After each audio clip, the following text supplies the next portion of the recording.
people of Earth. Welcome back to another episode of the Ancient Esoterica podcast. My name is Sarah, and I'm so grateful to be here with you. I'm so grateful you're here, and I've got a great episode in store for you guys. So today, I'm going to share with you the 7 most influential books that have come to me thus far on my spiritual path. Now, not all of these books are necessarily spiritual in nature, but a lot of them do carry a lot of teachings about consciousness, about spirituality, about, what it's like being a human on planet Earth at this time. And most of all, I feel like these books have contributed to the expansion of my consciousness and overall embodiment of my soul, my mission, and my authenticity in this life. So grateful to be here, and without further ado, I think we'll just dive into book number 1. Originally, I was going to do, for this episode, I was going to talk about the 5 most influential people in my life. But then I made a list of 30 people and realized that we would be here for hours. And I could not pick just 5 or even just 10. Because I started trying again and we had 14. So we scratched the most important people, which I do think I will do an episode about this sometime, because there are many people within this list that have greatly contributed to my life and have very positively influenced my spiritual journey and my overall just life as a human. So the first book that I want to talk about with you guys is The Gene Keys by Richard Rudd. Now, if you're not familiar with The Gene Keys, it is very much a living transmission that was channeled and put together over a series of years. The author, Richard Rudd, experienced 3 days and 3 nights in this enlightened, heightened state where all the wisdom of the Gene Keys came to him. And after that 3 days and 3 nights of expanded light and expanded consciousness, he came back into his humanness, into his regular waking consciousness. And I believe it took like 7 years or maybe even longer. And over the next, decade or so, he channeled those teachings and that information that came to him in this body of work. So it's so difficult to put this text into words, because it's truly a living transmission. I have not read this book front to back because it hasn't felt necessary on my journey. The way I've worked with this book is I have read through, I would definitely say, the majority of the keys. I know there's probably even half, at least half, maybe more than half, that I haven't even tuned into at all yet. And that is what's so exciting about this book.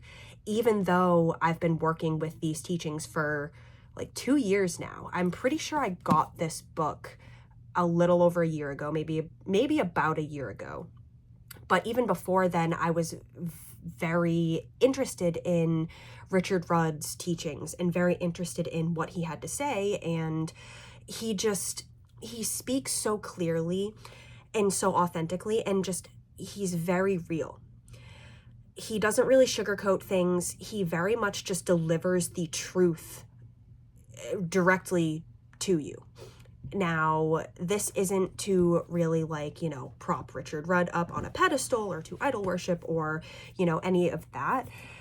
I more so just gratefully appreciate the dedication and the persistence and just the clear consciousness that it took to create this body of work.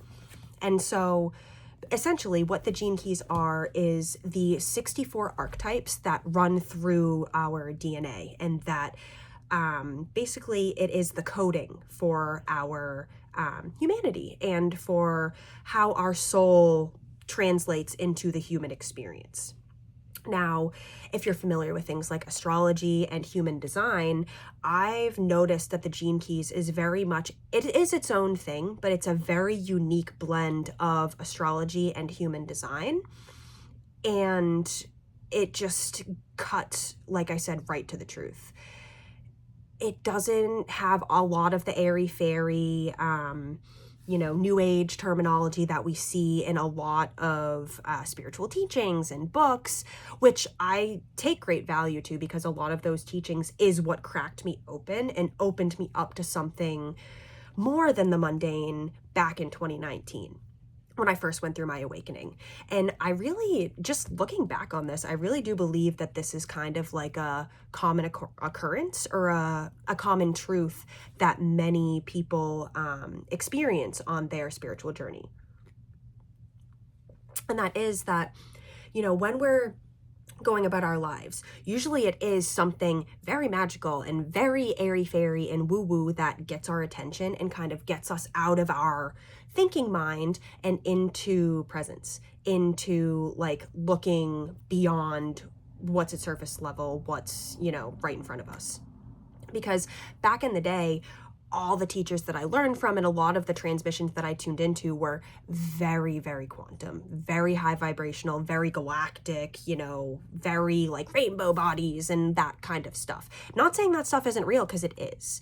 But the reason why I bring this up is, if I had found this work back in 2019, I probably wouldn't have got it, or probably would have shoved it to the side, because it's just very practical and it's very, very real, and it speaks on a lot of the shadows of human consciousness to a degree that doesn't shame, doesn't belittle. It just brings awareness to these things and helps us to understand why these shadow states of consciousness are present in humanity, what contributes to them, and what keeps us locked into them. Because as I mentioned, at least I think I mentioned, there are 64 gene keys in total. And if you're familiar with human design, you will notice that correlates to the 64 gates. I'm not very familiar with human design. I've looked into it briefly, but it is something that has piqued my interest. And so within each of the 64 gene keys, we'll take the first gene key just for an example. There is a shadow element, a gift, and a city. So what that means is that each gene key I describe as like an archetype or a divine essence of energy that, or just a divine code, you could even say. And each code, each essence has a shadow state, a gift state, and a city. And what this means is, so we'll take the first gene key for an example. The shadow state of the first gene key is entropy, which entropy is a simple definition of entropy from the Gene Keys book is a measure of the disorder or unavailability of energy within a closed system. More entropy means less energy available for doing work. So the shadow of entropy keeps us believing, perceiving, and experiencing ourselves in a closed system, and within this closed system experiencing an unavailability of energy. And now this could show up as like when we feel very sad, very low, very unmotivated, very flat, very, many depressive states are the result of resisting shadow frequencies within our genetic makeup and trying to get away from them. So this shadow of entropy keeps us perceiving that we are, locked in this bland highlight reel, repeat, hamster wheel, good term for it. And the reason why this is the shadow state of consciousness is because we are perceiving that we are separate from life. And that is the core element that is at the root of all shadow frequencies within all of the gene keys. It is a belief in separation or an experience of separation, which is not true in a divine sense. We are all connected, we're all one, and there is infinite possibilities, infinite potentials available to us. So that's why this entropy is a shadow, and it keeps us locked in a false truth, because if we believe we are stuck in this closed system, in this closed loop, and that energy is unavailable to us, we're not going to have a very good experience of life. But the way we shift out of the shadow frequencies and into the gift frequencies is when we open our hearts. And by connecting with the truth of divinity, but not necessarily in an entirety. It's like we almost grasp a higher truth and start to kind of look beyond the shadows, look towards that divine truth. And another way that we step into this gift frequency is by giving of ourselves to another and being of heart-based service. Because when we are locked in those shadow states of consciousness, we are very focused on survival, self-serving, stepping on others to get what we need. It's a lot of the common states of consciousness that we see operating on planet Earth at this time. But we shift out of that when we start to give of ourselves without looking for anything in return. And we basically give our love and give our service to others in love. And so the gift frequency of this first gene key is freshness. And this makes sense because in that entropy, in that shadow state, there's a lack of fresh energy. We're in an unavailability of energy, and we're in this stuck, closed hamster wheel. But we open into the gift frequency when we start to see the freshness of life, and when we start to harness our creativity and channel it into something. And then to wrap this up, the city of the first gene key is beauty. And this brings forth that divine truth that everything is beautiful because everything is a part of consciousness. Everything is beautiful because everything is connected and everything is you. So you beautiful. I hope this is making sense. This is just, like I said, one example, one gene key, just to kind of describe the structure of how each archetype, each of the 64 gene keys is described. So I have found that the way that I've worked with this book is I've looked up my own personal gene keys, which you can do so at genekeys.com/free profile. I'll share the link in my description if you want to look up your free profile, because it's accurate. It's real and it's accurate, and it's just, as I've said, it's so practical. And even people who aren't on a spiritual path, who just want to know themselves and understand themselves, who they are, why they're here, what's going on, this transmission, these teachings can help anyone from any walk of life. So definitely go and look up your free profile. And yeah, so after I got my free profile, I started diving into it and I started understanding the different aspects of it, because there's many spheres in your free profile, and each one of them describes a different archetype and a different element of your life, your being, your psyche, your just overall human experience. And so I've looked into all of my individual gene keys. I've definitely read through each one of those. But the way that I work with this book the most is when I'm feeling lost or needing answers to a question or looking for guidance, I will literally just open the book to a random page and see whatever's there. So I kind of want to do that real quick because, we just opened up to the 30th gene key. Give you a little preview here of what this looks like. And it's funny, this is actually one of the gene keys in my chart. I am pretty sure it is my purpose. Nope, it's my attraction sphere. So that, from what I've interpreted from that sphere, is that which I am magnetic to and that which magnetizes me the most, has to do with the elements of this gene key. Now, the shadow of desire, that freaking spoke to me, because this gene key teaches that there are cycles to our desires and our cravings, and that almost no matter how hard you try, take an addiction, for example, no matter how hard you try with your willpower to break that addiction, even if you do get clean, even if you do stop doing that thing, you will battle those desire cycles again and again until they come to a natural completion. And that can sound a little disempowering, and that can make us feel like we're just at the whim of our desires, but that's not true. When we shift out of a shadow state of consciousness and we step more into that gift frequency, which in this gene key, it's lightness, then we start to naturally evolve out of these desire cycles, and we take on more of a lightness in our being. And one of the main aspects of this gift of lightness is employing a sense of humor and having that sort of like divine comedy and to just laugh at life. Because when we're taking those desire cycles too seriously and we're too like, oh, like I'm in this, it takes the lightness out of it and it's like too serious.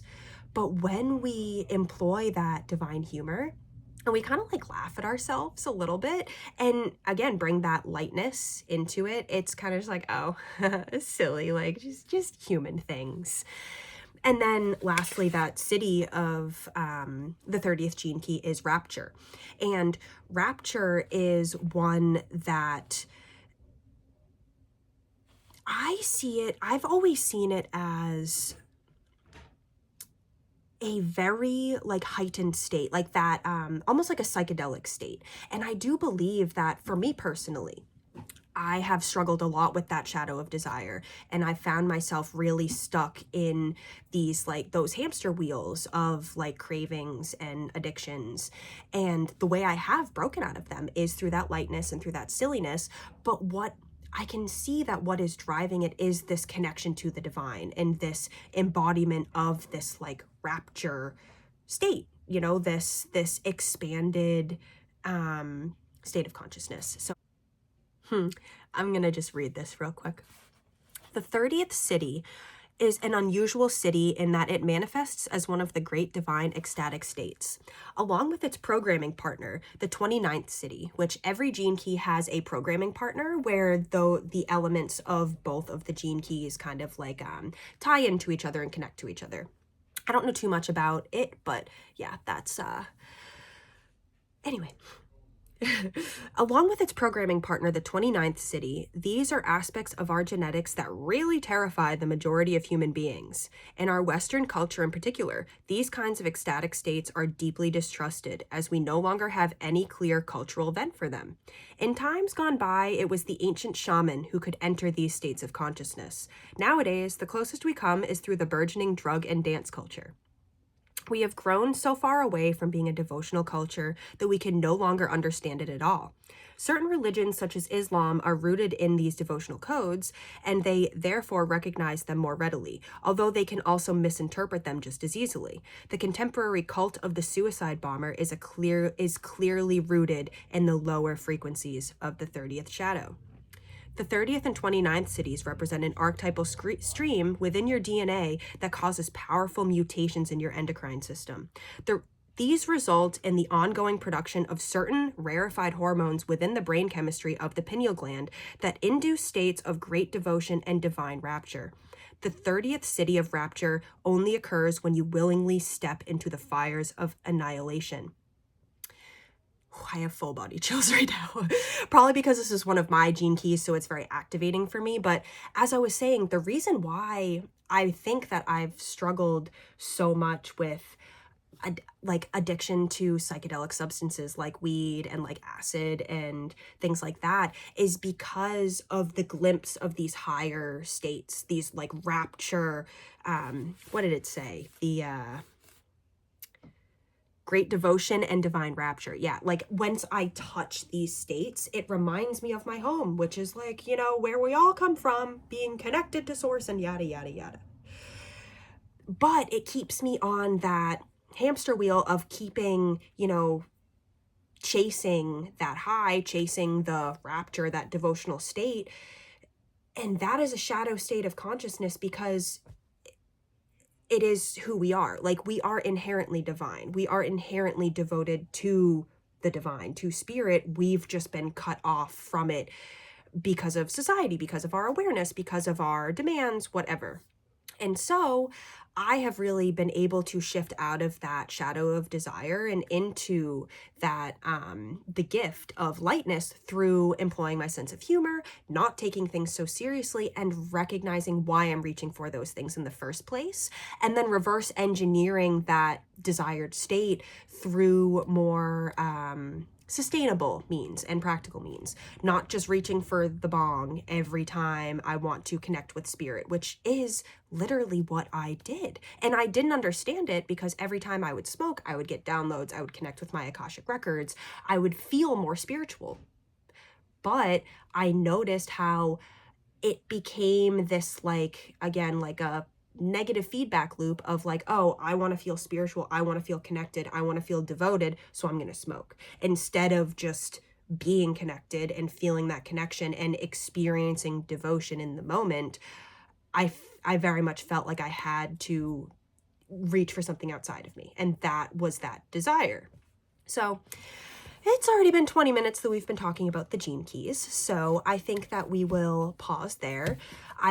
As I mentioned, I definitely recommend this body of work. It is so powerful. It has significantly impacted my life and is definitely, if there was one book that I had to give to humanity, like to put in a time capsule, it would be this one. Straight up. All right. Whew, had to get my hair out of my face. Okay. That's better. Book number 2, guys, is Human Race, Get Off Your Knees, The Lion Sleeps No More by David Icke. Now, this book was gifted to me by a friend back in 2019 when I was first beginning my awakening journey. And I was very fascinated in the shadow government, the Illuminati, if you call them, the secret societies, the occult. I was so fascinated in peering beyond the veil. And I didn't know what I was getting into when I opened this book, because of course it's like textbook size, just like the Gene Keys. As you can see, I love my massive books. And this is one book that I think by now I have read completely front to back, but it has taken me many, many years to keep coming back to this book and keep coming back to the truths within it, because there's just so much here. So David Icke is an amazing author and is definitely, I could probably say, like my number one top most influential, most special author dude. Yeah. Hope he doesn't see that. That's a little embarrassing, but yeah, thanks David Icke for being so awesome. Because he was someone who was in media, grew up living a normal conventional life, and then he went through a spiritual awakening back in the 90s and was led to a lot of these truths and started exposing them. And when he was doing so, he was laughed at, he was ridiculed, he was booed off stage, like he was completely annihilated and removed from mainstream media and invalidated, discredited, even though everything he speaks on, it rings true. Yes, he imbues these pages with a lot of his opinions. However, the key truths are there. And he has been researching these things for like almost 40 years now, I'm pretty sure. So when one keeps coming back to the same truths again and again, year after year, you build upon them. And that's why he has written multiple textbook size books throughout his life. So this book starts off by sharing a lot about his spiritual awakening journey and how he was led into higher consciousness and just his overall story. It's very personal. He lays it all out on the table and leaves no stone left unturned when it comes to what the heck is going on in on the world stage and what the heck is going on behind the scenes. So the main truths that are conveyed within this book describe a very ancient human story, one that has been greatly forgotten and lost to the test of time, to natural disasters, global cataclysms, and control systems. He reminds us of what it means to be human and what exactly consciousness is, the whole earth plane, like what is going on in this realm. He does such a good job at describing the interdimensional reality that we live in and how it layers on top of itself. And all in all, just how we live in this very quantum, etheric, holographic reality. And he has scientific evidence, so much proof, so many stories, and he just takes from all, like, kind of like I said with the Gene Keys book, takes from all walks of life, and he just speaks truth. And he does not sugarcoat it. So a lot of these truths do seem crazy. They seem out there, they seem woo-woo, they seem made up. But when you keep seeing the evidence and where these truths come from, like, he's not just pulling these stories out of his ass, you know.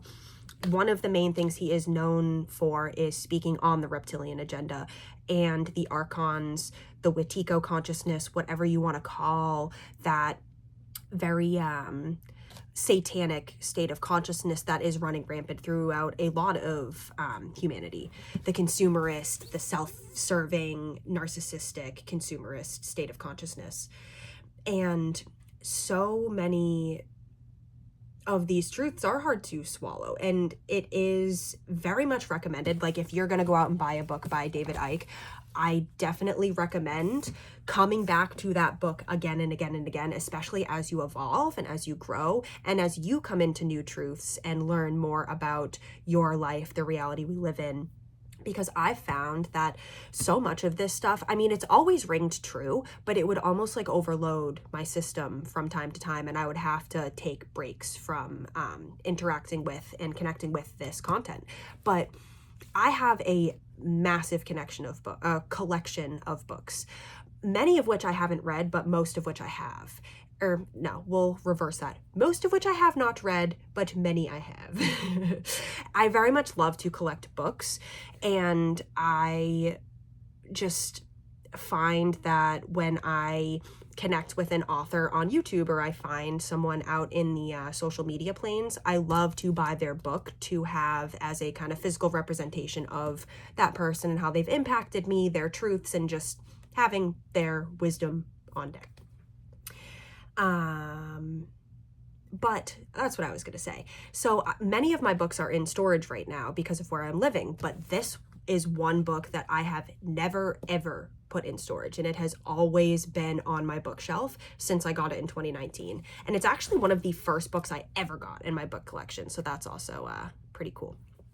And I don't want to make this podcast episode too long. I know I just spent 20 minutes alone talking about the Gene Keys, but I, wanted this to be a little bit of a quick episode, just kind of like introducing some of these things. But I'll wrap up with this book by saying, if you want to learn about the true nature of this reality, about what's really going on, about what the Matrix is, the reptilian agenda, what the government has been covering up, what they have been keeping under wraps, hiding, behind the scenes, behind the veil of illusion.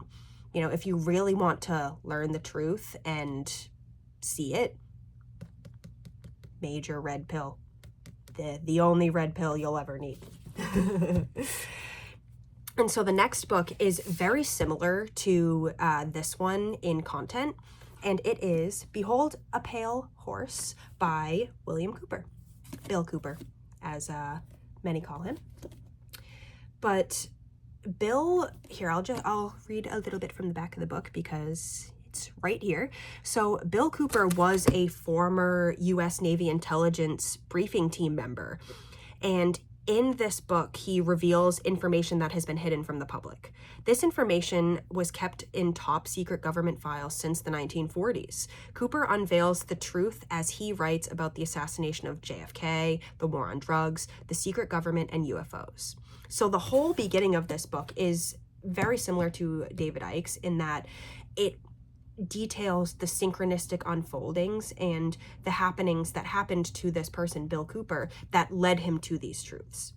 So he worked in naval intelligence and saw a UFO while he was I believe he was on a submarine that was out of the water, and they were surveying, and they saw a massive UFO come up out of the ocean and then go back in. And because he saw that and he handled it well, they invited him to be on that briefing team. And that's when he learned that we assassinated JFK, that, the shadow government, and he learned all of these truths. And because he was connected with his spirit and his heart, he could not keep going, and he stepped away. And he has received death threats. The way he had to go about writing this book, and like how he pieced together all the information, like, this is a very courageous man.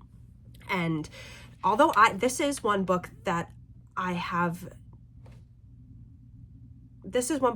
not finished yet, because it is very wordy, and that there's a lot of like government projects, or government documents, and those kinds of things. So it's kind of hard to digest. It's amazing for, I would say, like adults and people in like my parents' generation. I feel like they are more used to like that systematic matrix vocabulary.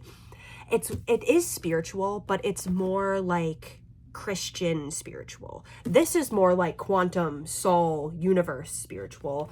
And not to say that any is better or worse, but this is very much more like human. And this is very much like soul, I would say. But one of the aspects of this book that has been the most powerful thing I have ever read is this document that he received. Here, I just want to get to the page real quick where it begins. So this document was called Top Secret: Silent Weapons for Quiet Wars, an Introductory Programming Manual. And this document it's so funny. It was found on July 7th, 1986 in an IBM copier that was purchased at a surplus sale. So some guy bought an IBM copier that had this document still in it. And the document was from May of 1979. So it was from 7 years prior to when it was found. And yeah, I just think that is so cool and so kind of like divinely guided, because it's like, because some guy just like found this in a copier that he bought, and it's one of the most profound documents that just completely describes exactly their plan. Call them the Illuminati, call them the shadow government, secret societies, freaking deep state, whatever you want to call them. This Silent Weapons for Quiet Wars, this is their entire plan. And it literally talks about like breaking down the family unit, making all of our energy focused on non-renewable energy sources so that they can continue profiting off of us. We're gonna read a little bit. So, descriptive introduction of the silent weapon. Everything that is expected from an ordinary weapon is expected from a silent weapon by its creators, but only in its own manner of junctioning. It shoots situations instead of bullets, propelled by data processing instead of chemical reactions or explosions. Originating from bits of data instead of grains of gunpowder, from a computer instead of a gun, operated by a computer programmer instead of a marksman, under the orders of a banking magnate instead of a military general. It makes no obvious explosive noises, causes no obvious physical or mental injuries, and does not obviously interfere with anyone's daily social life. Yet it makes an unmistakable noise, causes unmistakable physical and mental damage, and unmistakably interferes with daily social life. Example, unmistakable to a trained observer, one who knows what to look for. That was a little confusing. Yet it makes an unmistakable noise, causes unmistakable physical and mental damage, and unmistakably interferes with daily social life, i.e., unmistakable to a trained observer, one who knows what to look for. The public cannot comprehend this weapon, and therefore cannot believe that they are being attacked and subdued by a weapon. The public might instinctively feel that something is wrong, Isn't that the truth? Bill Cooper added that in parentheses. Isn't that the truth? But because of the technical nature of the silent weapon, they cannot express their feelings in a rational way or handle the problem with intelligence. Therefore, they do not know how to cry for help and do not know how to associate with others to defend themselves against it. When a silent weapon is applied gradually, the public adjusts and adapts to its presence and learns to tolerate its encroachment on their lives until the pressure, psychological via economic, becomes too great and they crack up. Therefore, the silent weapon is a type of biological warfare. It attacks the vitality, options, and mobility of the individuals of a society by knowing, understanding, manipulating, and attacking their sources of natural and social energy and their physical, mental, and emotional strengths and weaknesses. Bruh. Fuck. We'll pause there. Pick up your copy if you want to go deeper into what this amazing naval intelligence officer and just overall amazing man discovered, witnessed, and pieced together throughout his life journey. And so the next book that I want to go over briefly is Be Love Now by Ram Dass. And also with Rameshwar Das. He speaks a little bit in it too, but if you are unfamiliar with Ram Dass, he was an amazing spiritual teacher who passed away, I believe, in 2018, and he was one of the pioneers of LSD research back in the day at Harvard with Timothy Leary. And he's originally from Massachusetts, which is so cool because that's where I'm from. And that is what like instantly made me be like, yo, who's this guy? Because I don't know. I feel like when something touches on something so personal, you just like want to like look into it more. And knowing that there was this great spiritual teacher who was from Massachusetts when I thought all of them were from India or from, you know, not here, especially in Massachusetts, I was just like, oh, wow, that's really cool. And the reason why he has been so influential for me and why this book has helped me so much is because it's really helped me to step out of survival, ruminating consciousness, egoic consciousness, and separation, and to really come back into my heart. Because right above this Be Love Now title, it says the path to the heart, or the path of the heart. And I would definitely say that this book really, really helps one to connect with that loving essence of all life and of all that is in all beings. And so Ram Dass, as I mentioned, he was very big in the psychedelic field and was a pioneer of psychedelic research and experiences with LSD and psilocybin way back when it was like just discovered. You know, it was still very, very taboo. And he was kicked out of Harvard and basically went on a journey overseas to try and find the enlightened ones, those who had reached this heightened psychedelic state and were able to maintain it, because that was one of his main things early on in his journey, was he would reach this enlightened state, but he couldn't maintain it, and he wanted to learn how to. And so then, you know, he goes on this whole journey, meets a guru in India, and just it's a beautiful, beautiful story. And this book actually talks a lot about his journey in India and a lot of the core aspects of him going from being Richard Alpert, the studied college degree professor, to Ram Dass, the ordained spiritual teacher. So I will definitely say I have not finished this book. I just opened to a picture of his guru right here, Maharishi. Or I don't even know how you say. I think it's Maharishi. I don't know. I know there's the Indian names. You know, I'm sorry if I'm butchering it.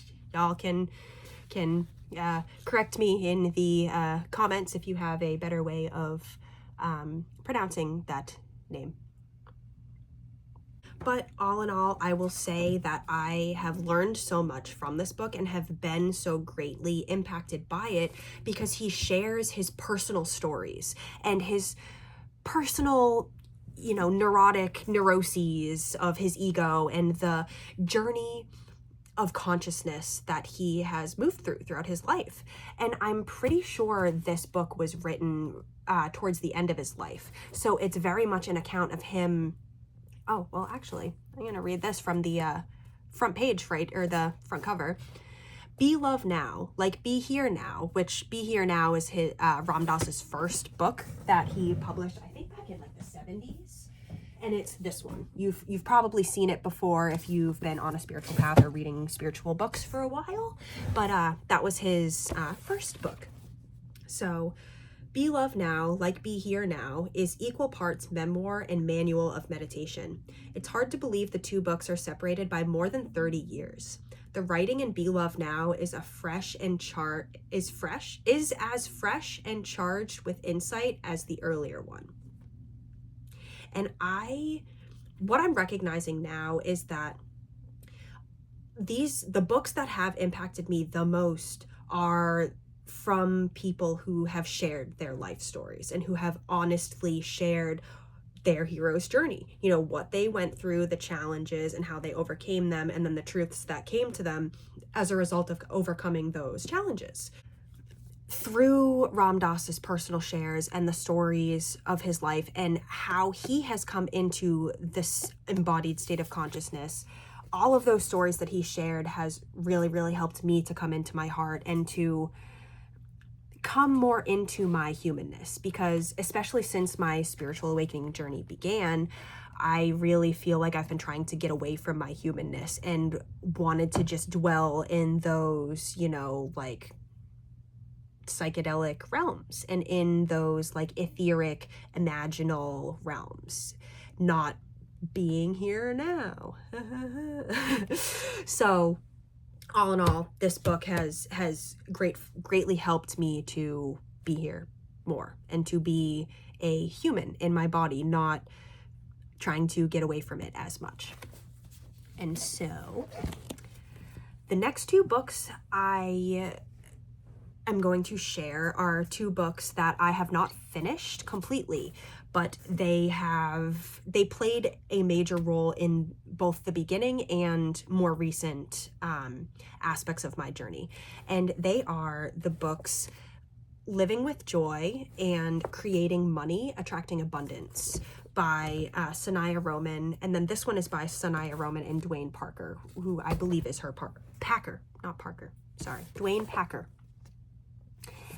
And Living with Joy is one I still remember when I read this one specific page in the beginning of this book.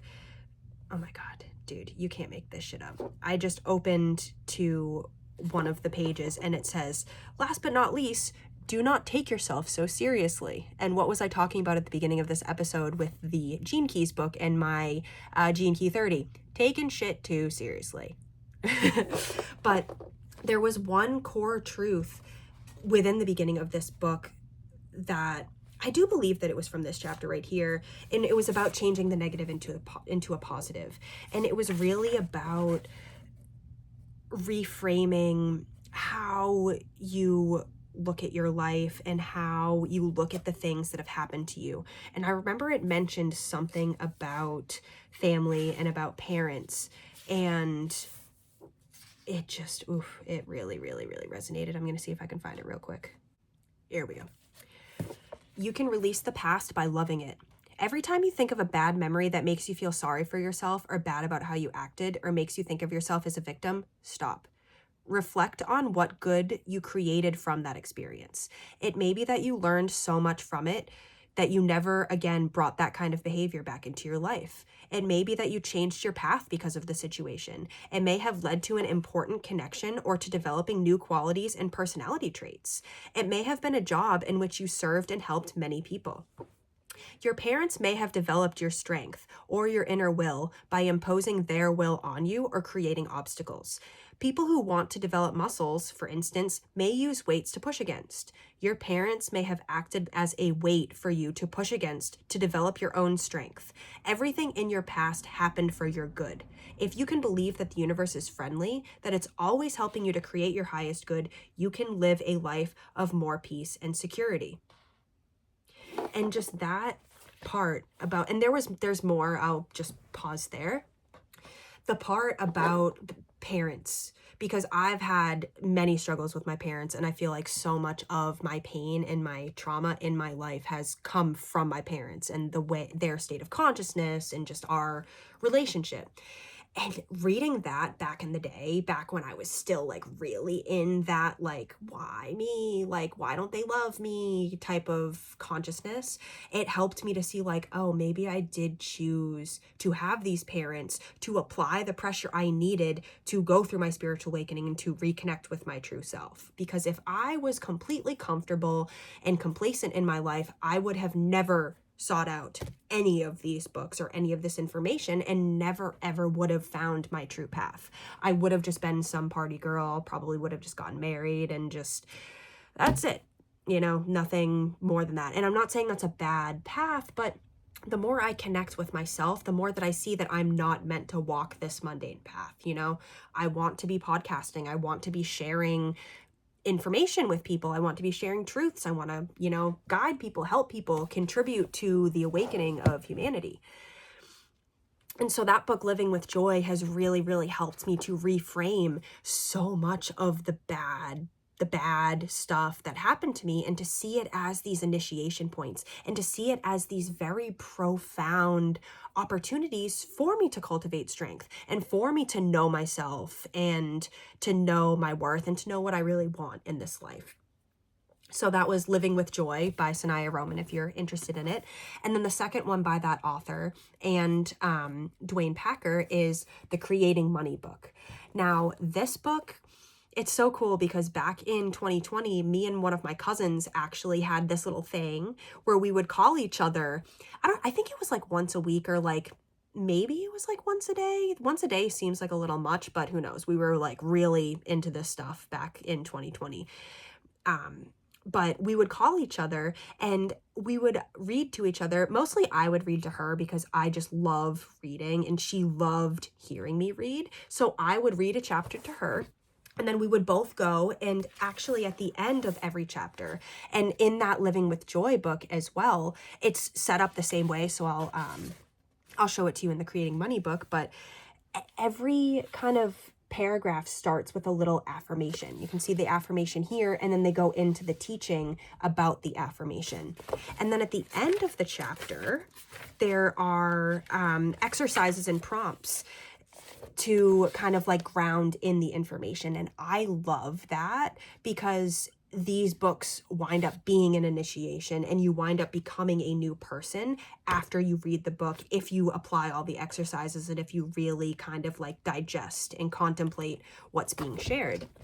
I'll show you in the Living with Joy book as well, because this book has what they call play sheets and then daily joy practices. And it, as I said, it helps to integrate all the information of the chapter and of that, just everything that's being delivered. It just really, really helps you to digest and integrate the stuff. But this Creating Money book, it has seriously helped me to learn about abundance, to learn about the principles of abundance that function within this universe and how I can align with them and how I can create my own abundance and create my own life's work. And one of the main things that it reframes in here is it reframes work and purpose into creating our life's work. That our work, or our job, we'll say, like it reframes job into life's work. And it helps us to see that like the work we do here is sacred and it's what we are here to do. And when we can align with that, we can do our work honestly and in integrity, and thus attract abundance as a result. And there's, as I said, I have not finished it. And the way I have primarily worked with this book is by, again, like I mentioned with the Gene Keys, opening to a random page and letting it speak to me. And like, full body chills. I cannot describe how much that practice has helped me with all books. Like I do that more than just picking up like right where you know, my folded page left off. So let's do that real quick with this one. Let's see if we've got a little message that wants to come through. I am a valuable person and my path is important. We'll read a little bit real quick. Some of you have difficulty accomplishing your life's work because you are too busy supporting others in their careers or their life's work. You may be setting aside your own work until the person you are helping succeeds. Helping others get their work out to the world and being part of a team can be very important. You will know if this role is your life's work because serving in this way will be joyful and feel good deep within you. If you're helping others out of obligation, not out of joy, check again to see that this is truly what you want to do. Some of you are supporting others because you feel your paths, ideas, or creativity are not important enough to develop. Your life's work is as valuable as anyone else's, even if it doesn't seem as significant. Even though other people appear to have more glamorous jobs, make more money, or reach larger audiences, it does not make their path any more important or any less important than yours. What you are here to do is as important a contribution as anyone else's. Be it raising your children in the best way you can, making a contribution through the job you have, or healing and helping others. Take a moment right now to ask the part of you that is so good at helping others if it would be willing to commit its energies to helping you discover and carry out your own life's work. It is usually delighted to be asked to help you. I needed to hear that. And that was very, very synchronistic for me. For you, take what resonates and leave what does not. That was Creating Money by Sanaya Roman and Dwayne Park. I almost keep saying Parker. I'm sorry, Dwayne Packer.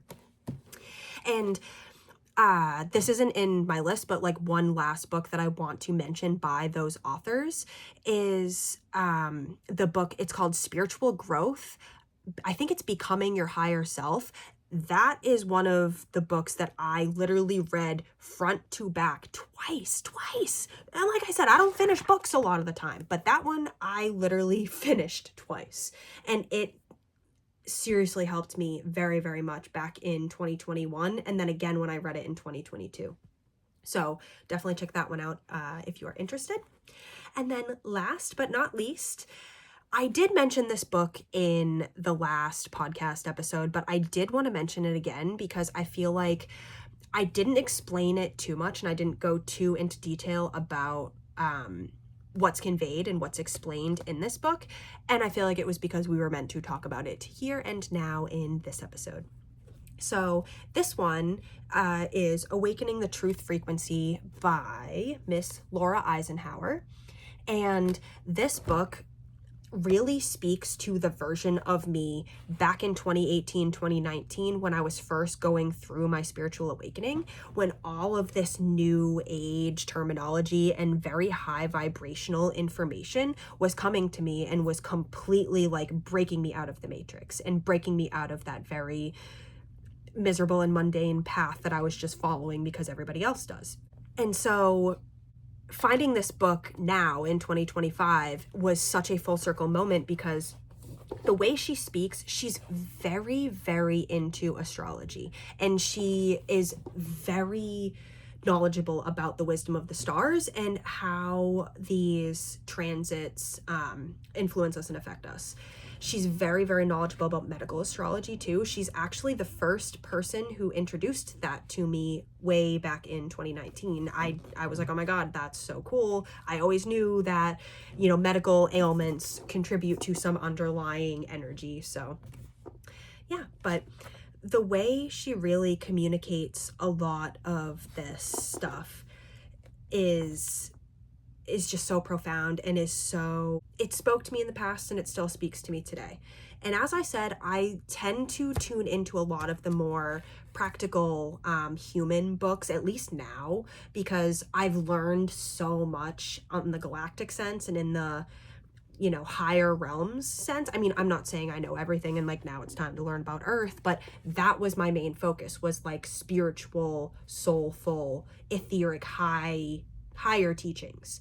And I realized that stuff wasn't really helping me because it was just getting me out of my body and kind of like helping me to dissociate from my human experience and from my incarnation. So that's why a lot of these more practical human mundane, not even mundane, they're not mundane, more just grounded human books have really helped me to bring that wisdom that I feel, that higher wisdom, into my human experience and onto this plane. So I'll read a little excerpt from her book real quick. Yeah, so this is why I love the way she communicates, because she just has the language to communicate these profound galactic truths, because it really is a language. And that is kind of what I'm realizing now. That's what really impacted me and spoke to me back in 2019, 2018, was that very high vibrational, like new age galactic language. So I worked hard to bring daylight to the darkest places, reclaim the fragmented aspects of the goddess into wholeness, free us from this 3D holographic time loop, and guide us back to the vast totality of the divine power accessible within us. Many are called to do this work. Unity consciousness brings an awareness of each other's efforts to shift the earth and embody our authentic selves. We can then harmonize and recognize that oneness is diversity and harmony, and that we are here to switch one another on to rebuild our original DNA architecture. And that is what the Gene Keys talks about, that our DNA has been locked in the shadow frequencies for centuries, for many millennia, since the fall of ancient Atlantis, 10 to 12,000 years ago. And so we're starting to rise up out of these shadow frequencies within our DNA, stepping into those gift frequencies, the more we reconnect with our multidimensional nature and our heart space and connect with the natural world in and of itself. We are a living reflection of the multidimensional earth with the ability to open up to higher worlds. Yeah, right there. Early on, I discovered that the Magdalene energies and the Eisenhower legacy had a reason for intertwining within my physical form. My whole life has been about understanding this connection, which goes much deeper than I could have ever prepared for as a child. I have learned how to navigate this human realm in crisis from the higher dimensional planes, which are rich with infinite possibilities. I have learned to ride the circulating light energy, the endless currents of angelic galactic tones and waves, with my imagination. I have also discovered how to climb out from underneath the darkness, chaos, and danger until they no longer had power over me. That said, there are many others out there who carry those energies as well. Often it feels so hard to produce content. Within my human vessel and consciousness, I am endlessly working energy to process and heal the greater galactic war, negative ET agendas, and their AI coming up against the organic ascension and humanity's liberation and sovereignty. Sometimes my human self can barely handle it as this gets accomplished through personal observation, processing, healing, and transmuting powerful currents. For this reason, I use Global Alchemist to describe what I and many others do, since, as we speak, the ascension process is unfolding, encoded into humanity's nature and DNA. It is what we do and must express. Anywhere integrity is lacking and willpower or ego dominates, we dampen the ability of divine universal forces to work their magic in healing and repairing this fallen inverted system, our system. From the macro to the micro, we win the war from within us, and to this, the earth responds. Working with others on this mission is only possible if this pure space and intent are prioritized and maintained in everyday life. It's a must if we wish to be a clear and direct conduit of universal truth, love, and divine power that serves the greater good of all that is. Fortunately, many of us hold this foundation at our core, even when there is confusion and misunderstanding, and remain willing to create a resolution that often overrides. As you can see, she very much has a high-level language that just describes a lot of these divine truths. And for that, I'm very grateful, especially because where she's talking about how it's been difficult for her to create content, it's been difficult for her to show up and do these things on the human level. And that is one of the most truthiest truths for me, because as I have been transmuting a lot of this karma and awakening my consciousness and transmuting the shadow frequencies within my own DNA, it has been extremely challenging, excruciating at times, and just very, very, very overwhelming. You know, what seems very easy for many people can be very, very, very challenging for someone like me and someone like Laura and for a lot of you out there listening. So this book has just really, really helped me to come home to myself, to give myself permission, and to really see like, oh, like, okay, like, I'm not crazy. Because I see things, a lot of things from her perspective. And I'm not saying she's 100% right, like praise her, like she knows everything. But just, again, it's called awakening the truth frequency. Like, truth has a frequency, and you can feel it when it flows through someone, when it's not the ego speaking, when it's just in divine information, in truth, flowing through someone. And so it has really just it's so fun. This is like so crazy right now. I just realized that we started with The Gene Keys, which is the book that has reconnected me with my humanness the most. And then we moved into Human Race Get Off Your Knees by David Icke, which is the book that helped me to make sense of the earth plane. And then we have Behold a Pale Horse, which went deeper and showed me a lot of those truths in David Icke's book from a military perspective, from someone who was in it, living it. And then, you know, Coming Home to My Heart. It's literally like all these books have shown like the journey that I have gone on. And then this being the most recent book that I have bought and that I have been reading, being the last one, is so significant because this one has reconnected me with like my divine essence. You know, I've mentioned how all these books helped me really to come back into my human essence. Well, this one brought all of that full circle. It's like, okay, we'll start down here with the Gene Keys, you know, and we went up and up and up and up and up, and then we got up here with the truth frequency, and then it's like a circle. I'm trying to describe this like vision that I just got when I realized the kind of journey that we just went on talking about all these books. But as you can see, I am kind of struggling a little bit to find the words for this multidimensional vision. So we will just leave it at the fact that this one has really helped me to reconnect my human back to this galactic information. It's like I've been too kind of like up here in the ethers, like, you know, hiding from my humanness. And all these books that I mentioned thus far have helped me to come back into that humanness. And then this has helped me to come back up to those higher realms. That's what I was trying to explain. There we go. And yeah, I have not finished reading this book yet. I know this is literally my second time talking about it on this podcast, so I'm assuming that when I do finish it, I will share a lot more.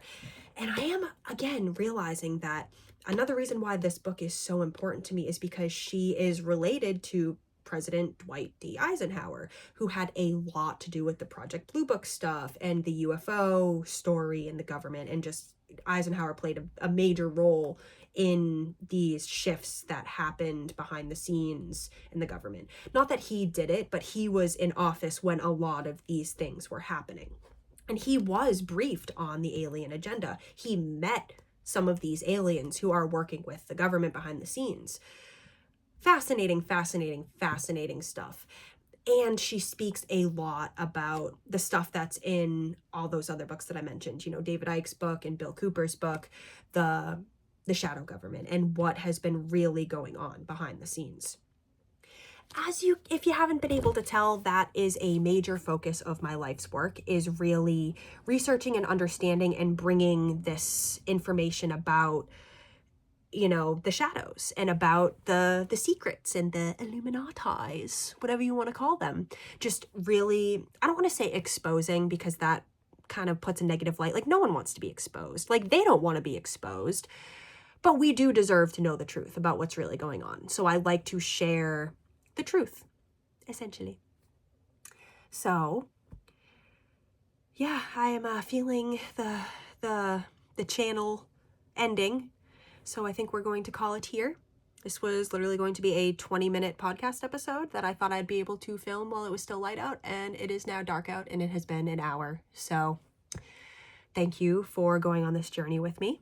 I hope you received value from this episode, and if you would like to purchase any of these books, I will I'm not going to leave links because I'm not sure if they're all on Amazon or where they are, but I'll leave the book titles and authors in the description, and you can definitely check that out.